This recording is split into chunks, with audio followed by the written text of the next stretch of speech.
Where is Kenya going to be in the next couple months? The protests have been ongoing for weeks. The turmoil has spread to other African countries. God bless Africa. Paris 2024 Olympics. Do we see the continuous satanic practices taking place? There were a series of very interesting events that had taken place during the opening ceremony that caught everyone's attention. Happy month of August, diaspora. Seems as if chaos and wonder shall never end in this world. Turmoil continues in Kenya. A demand for President Ruto's exit heightens, and with protests rising now to 6 weeks worth of havoc and destruction, where is Kenya going to be in the next couple months? Paris 2024 Olympics. Do we see the continuous satanic practices taking place? Or am I the only one paying very close attention to the details being displayed on our screens, right in front of our faces? I think we can all confidently say as followers of Christ that the whole world is big mad. All of you are big mad. The principalities of darkness are big mad. Why? Because you know the truth. You know what you're doing is wrong. You know what you guys did was very much intentional. And this might feel harsh, but it's a reflection of the spiritual battle, again, we're engaged in every day. The forces of darkness are enraged because we carry the light of truth. And with it, the responsibility to stand against what is wrong and to shine a beacon of hope, love, and grace. But at the end of the day, we all know who is the way, the truth, and the life. And that's our God, Jesus Christ. All this coming up on today's show with no bias, no lies, real vim, real casa. Hey viewers, if you're looking for some amazing West African cuisines here in Jersey, visit Legit African Touch at 52 Ferry Street, South River, New Jersey. Only continental dishes, Mama's Secret. Preferably Ghanaian or Nigerian dishes, all in Legit African Touch. Visit Legit African Touch now. The turmoil continues and spreads in Africa. The turmoil continues. When will it end? A finance bill, guys, if you don't already know, was proposed and passed by the Kenyan government aimed at raising $2.7 billion, has stirred a major uproar in Kenya and has led to multiple protests against President William Ruto and his government. The protests have been ongoing for weeks and have caused like a wide spread of disruption in the country, but the government has been criticized for its lack of response to the protests, right? The turmoil has spread to other African countries, with protests erupting in neighboring countries like Uganda. Unrest has not ceased as different news outlets continue to show varying news headlines about the anti-government disruptions and going all over Kenya. The hashtag Reject Finance Bill 2024. It's really now entered its sixth week as the zeal of the Kenyan youth has garnered support from other generations. And as the fight to end bad government, corruption is widespread in Africa. And at this point, we know that this is a common theme with our people, right?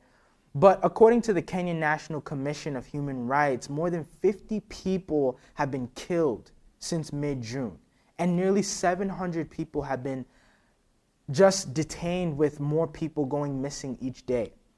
Why does it, I don't understand, why does it have to get to this point for your people to get your attention? As a so-called noble and loyal leader of Kenya, why does blood have to be shed for the cries of your people to be heard?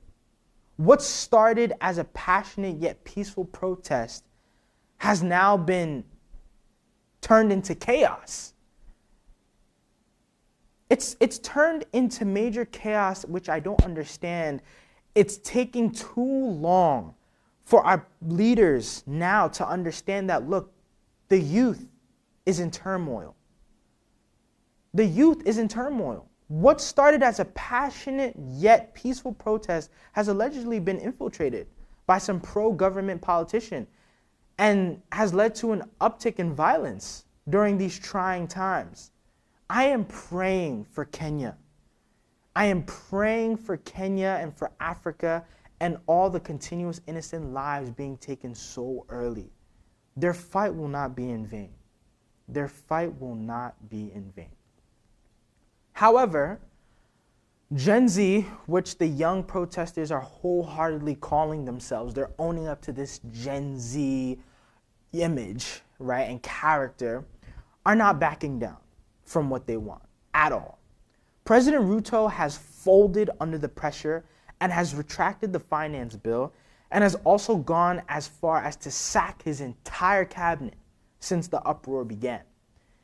These protests have now inspired others in Uganda to hold anti-corruption protests against the high cost of living and graft they are being subject to. Do we see a common theme within Africa? The high cost of living. Everyday high cost of living. Everyday high cost of living. What are we doing to fix that? An article published by AP News quotes, "Protests continue in Kenya as some are now calling for President Ruto to step down." I agree. I think he should step down. I think maybe that would be better for him and maybe his life.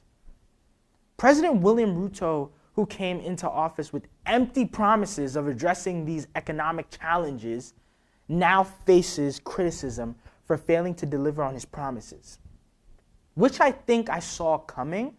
The moment I saw images circulating of President Ruto shaking hands with President Biden earlier this year in DC, I knew some huge issues were about to arise in the coming months in some way, shape, or form.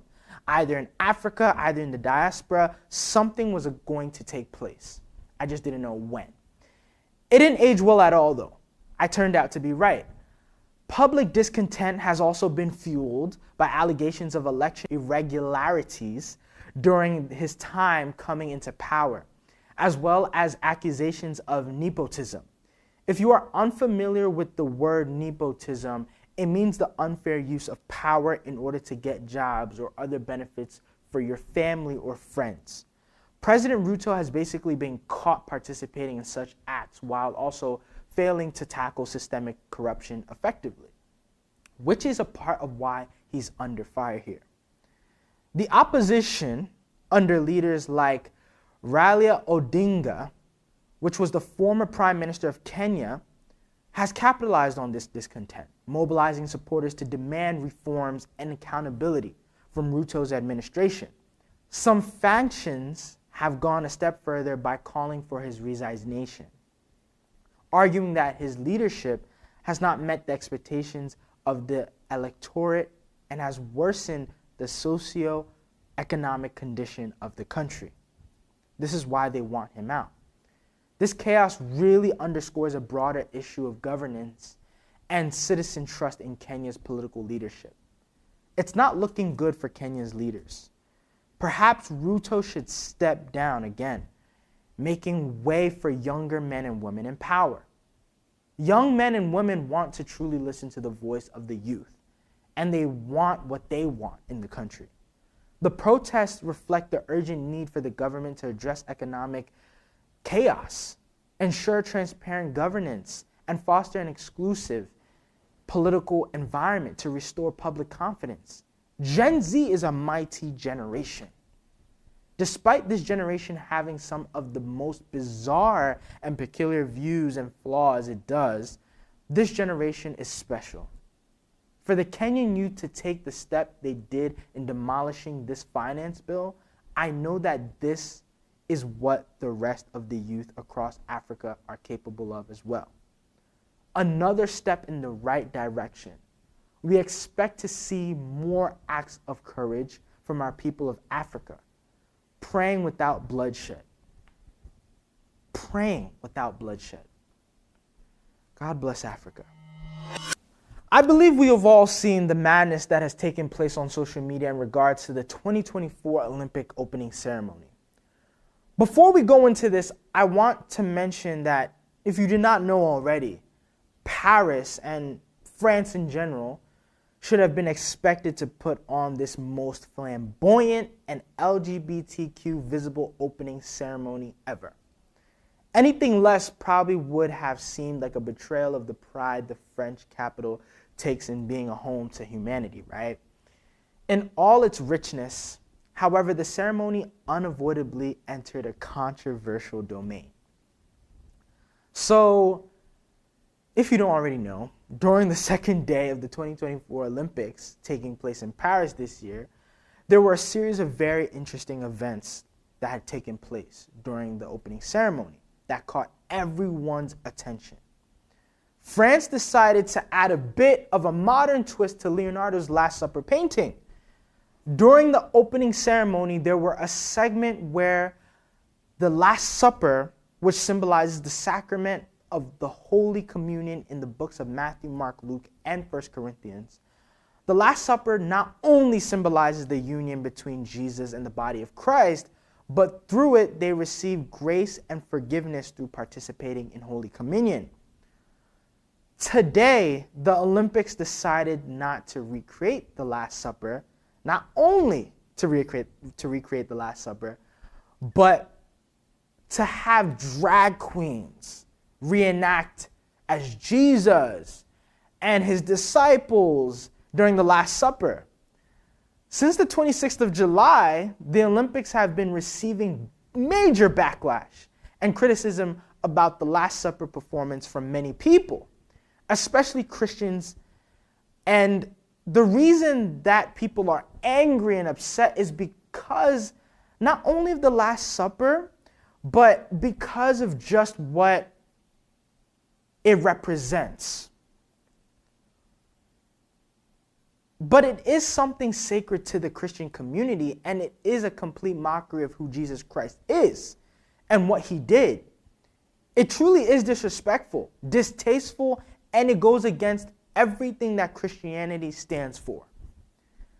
In an article published by AP News, Thomas Joly, the artistic director of the Paris 2024 opening ceremony, when questioned about the performance of the ceremony, stated, quote, "My wish isn't to be subversive, nor to mock or to shock," Joly said.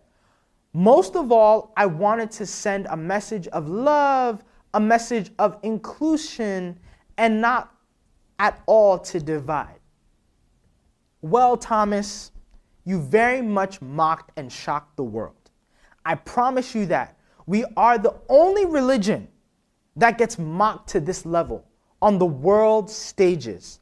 Again, it is not shocking to me because the world knows the truth. They know no matter what,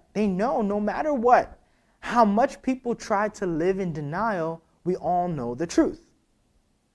Russia's foreign ministry, Maria Zakharova, stated, quote, "One of the main performances of the Olympics was an LGBT mockery of a sacred Christian story, the Last Supper of Christ. The apostles were portrayed by transgenders." And I 100% agree with Ms. Zakharova. Do these transgenders represent Christ? Do they represent his teachings? I don't understand why the world insists on pushing this movement, this narrative, especially onto the entire next generation approaching, influencing children of about ages 6 to 12, how to love on the same sex or accept a same-sex marriage. At that age, I will call it what it is, and that is demonic and unorthodox. Get that rubbish off my TV. Literally the worst opening ceremony of all time. No one wanted to see that. Literally a whole man's genitals hanging out casually as if it was just normal. While we see a little girl in the midst of all this, if we just take a look, we see a little girl in the midst of all this. Are we serious? And the man right behind him. You know what? I want to go and interview that little girl. I want to go and interview that little girl, and she must have been like, what, 6, 7 years old? Where are her parents? Who signed this off? Why is she within the mix of this garbage performance? I was truly fuming seeing this. Even if they were going to reenact a scene from the Bible, right, as their own opening act, why out of all people did they decide to use drag queens to play the part? I just want you guys to think about that. Think about that. Why did they use, out of all people, drag queens? Knowing that their lifestyle, the way they dressed, the way they act, does not glorify God. And it goes against biblical principles. It goes against everything we are about. Unfortunately, this is not the first time that this has happened, though. There have been celebrities in the past, as we know, who have openly mocked and shamed God in the public eye. We have seen this from Lil Nas X, GenZ, Ashake, Madonna, you name it, which have all also resulted in backlash from their audiences. It truly is disappointing and frustrating to see a nationwide known event such as the Olympics display such a blasphemous and unorthodox act on television and expect us to be okay with it. Then again, from their perspective, what better to do it on the world stage or an event to push their agenda than the one event where all people from all different walks of life come to tune into? It is disgusting, and we do not support it at all. At all. But at the same time, what people don't realize is that what happened during the opening ceremony is biblical prophecy being fulfilled, maybe. If people truly understood the significance behind the Last Supper, or in general Christianity and the Bible, then they would understand that what they did was not only disrespectful towards the Christian community, but it's unorthodox. People may think that we're doing this the most or we're overreacting, but when someone comes to disrespect God in any way, shape, or form, that is where we draw the line. Because when you think about it, when it comes to the things of Satan, most people are what? Bold and confident to speak the name of Satan all the time. They praise and worship demonic things, whether it's music, clothes, celebrities, jewelry, or anything related to it, or crystals, modern day witchcraft, as we call it.